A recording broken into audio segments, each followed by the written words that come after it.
देखो, if house, मैंने आपको बताया कि अगर बच्चा देखना है तो पंचम भाव, पंचम house Lord Jupiter and fifth house from Jupiter, ये चार चीजें तो पहले नोट कर लो। लगन से पंचम भाव, लगन से पंचम भाव का मालिक फिफ्थ हाउस लॉर्ड हो गया। फिर जुपिटर कहाँ पे है, और जुपिटर से पंचम भाव में कौन सा प्लेनेट बैठा हुआ है।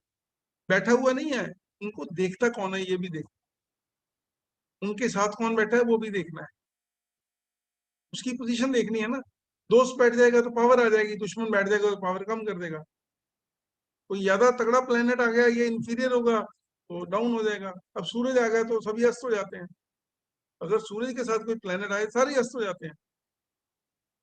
So if house Lord, house and significator and concerned house from the significator are influenced by malefic planets, अगर कोई खराब प्लेनेट दे गया, कोई सम दे गया, कई जगह हम देखते हैं ना न्यूट्रल है, ना वो दोस्त ना दुश्मन, तो native will not be able to obtain good results, अच्छे रिजल्ट्स नहीं मिलेंगे, rather he will have bad results, खराब मिलेंगे।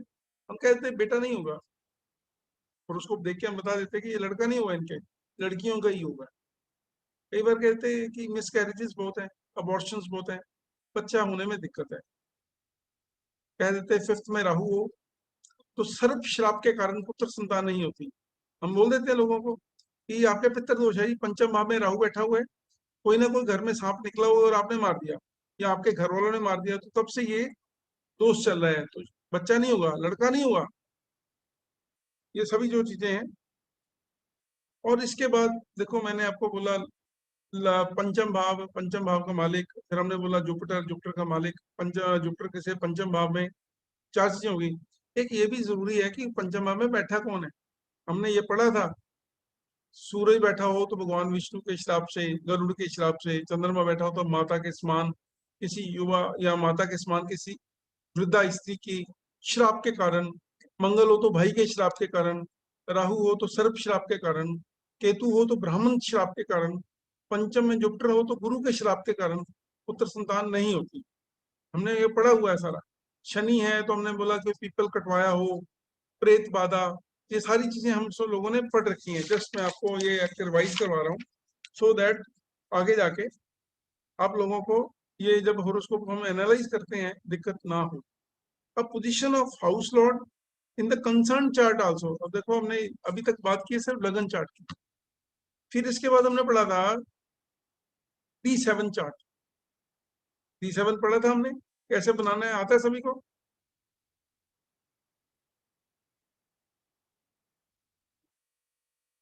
D7 बनाना आता है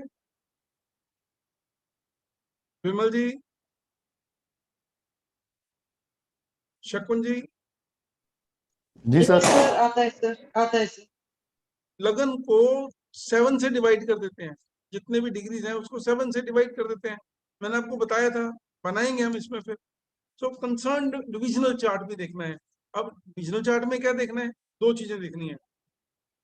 एक देखना है कि D7 चार्ट में जो D1 चार्ट बना, हमारा जन्म लगन बना, उसमें पंचम भाव के मालिक की पोजीशन D7 चार्ट में क्या है। अगर वहां पे भी बहुत बढ़िया है तो रिजल्ट अच्छे आ जाएंगे, लेकिन अगर लगन भाव में नहीं अच्छे तो फिर D7 में ज्यादा रिजल्ट नहीं पा पाए। दूसरा, D7 जो चार्ट बना उसमें लगन का मालिक और पंचम भाव का मालिक ये भी देखना है।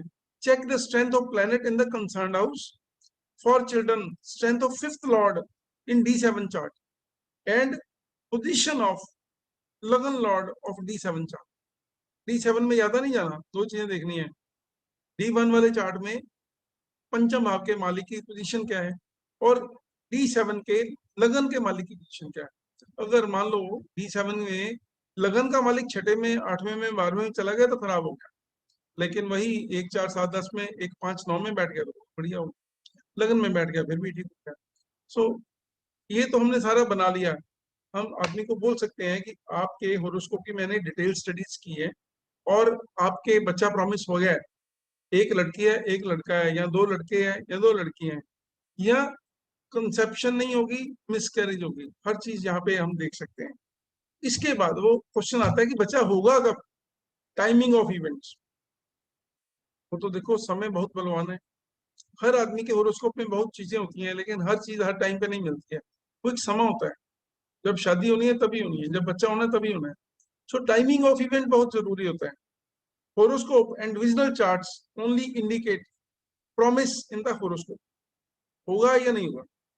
अब टाइमिंग कहाँ से निकालेंगे? Timing of event is indicated by dasha and antardasha. हम फिर दशा देखते हैं, दशा एंड अंतरदशा ये दोनों बहुत इंपॉर्टेंट होते हैं।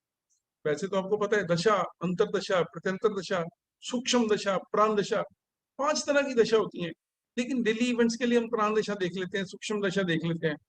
बड़े इवेंट्स के लिए, शादी, बच्चा, तो हम क्या करते हैं, दशा एंड अंतरदशा इन दोनों को बहुत ध्यान से देखते हैं। सो timing of event is indicated by dasha and antardasha. For determination of timing of events for various events like education, profession, marriage, children, acquiring of vehicles, land, property, foreign travel, younger brothers, sisters, ये सभी के लिए हम इस session में धीरे धीरे studies करेंगे। ये आपको, ये पॉइंट्स आपको नोट करने हैं, क्योंकि जब भी मैं आपको कोई चीज करवाऊंगा तो ये चीजों को हमने पहले डिटेल में डिस्कस करना है, और उसके बाद वो टाइमिंग की बात करनी है। अगर होरोस्कोप प्रॉमिस करता है बच्चों का या स्टडीज का, कई लोग पढ़ाई छोड़ जाते हैं, +2 तक बहुत इंटेलिजेंट लोग होते हैं और बाद में पढ़ाई नहीं कर पाते, और कई लोग नालायक होते हैं पहले 10th तक, +2 तक, और वो बाद में PhD कर जाते हैं।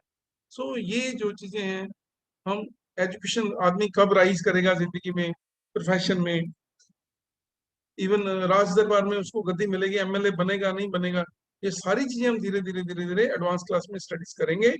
लेकिन आज के लिए आपको यही काम है कि आपने इन चीजों को एक रजिस्टर लेके पेपर के साथ लिखना है, और ऑल द टाइम जब हम कोई होरोस्कोप डिस्कस करेंगे तो हर बार यही चीजें हम पहले एनालाइज करेंगे, और उसके बाद ही हम उसके ऊपर, तो मैं आपको एक होरोस्कोप भेजूंगा आज।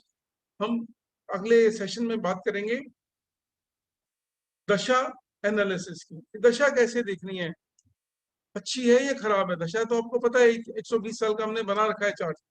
अब वो दशा अच्छे रिजल्ट देगी कि खराब रिजल्ट देगी, नेक्स्ट सेशन में बात करेंगे, और उसके बाद फिर टाइप हर तरह के इवेंट्स के ऊपर डिस्कशन करेंगे।